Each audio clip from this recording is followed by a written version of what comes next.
Sir आज सुनवाई हुई है, क्या सुप्रीम कोर्ट ने कहा है?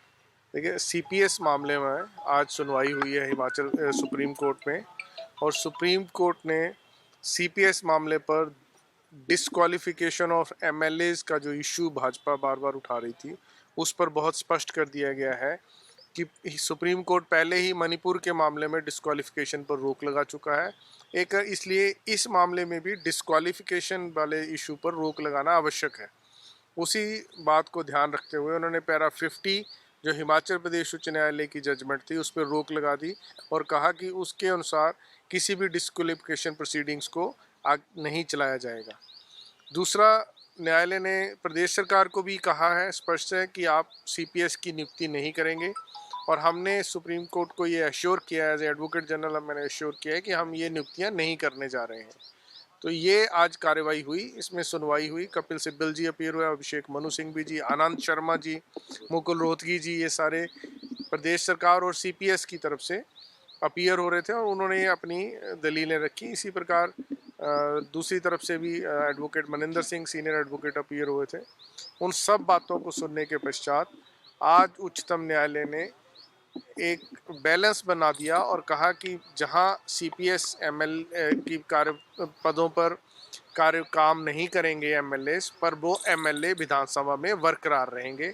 तथा अब इस मामले की सुनवाई 20 जनवरी से शुरू होने वाले सप्ताह में आगे होगी। क्या सर लगता है कि जिस तरीके से सीबीएस की नियुक्ति को लेकर लगातार सवाल पहले हाई कोर्ट ने खड़े किए थे, अब लगता है कि सुप्रीम कोर्ट ने कहीं ना कहीं राहत दी है प्रदेश सरकार को? देखिए, इसमें सरकार को राहत का कोई इशू नहीं है।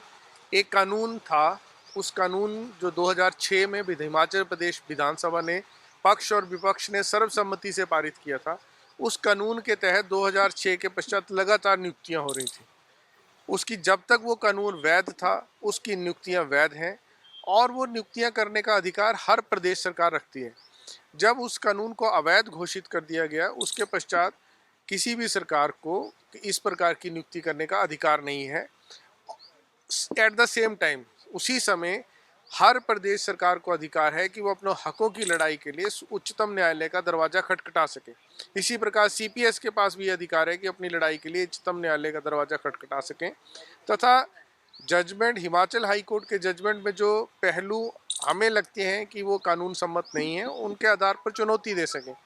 वही प्रक्रिया प्रदेश सरकार ने भी और सीपीएस ने भी अपनाई और उसी प्रक्रिया के मद्देनजर प्रथम दृष्टया सुप्रीम कोर्ट ने पाया कि इस मामले में मेरिट है और उस मेरिट के आधार पर इसको सुना जाना चाहिए तथा अन्य राज्यों के साथ टैग करके सुना जाना चाहिए, तो ताकि एक बार ही सारे प्रकार के मामलों का निपटारा किया जा सके। तो अब इसमें आगे सुनवाई होगी और अंतिम फैसला क्या होगा, किस प्रकार ये एक्ट बचेगा नहीं बचेगा, या क्या सीपीएस जैसे पद प्रदेश सरकार क्रिएट कर सकती है नहीं कर सकती है, ये सब अब भविष्य के गर्भ में है। और जब सुनवाई होगी, जब उच्चतम न्यायालय का फैसला आएगा, तो आप लोगों के माध्यम से फिर जनता को पता चलेगा। धन्यवाद। सर मैं 1 मिनट हो लूँगा आप।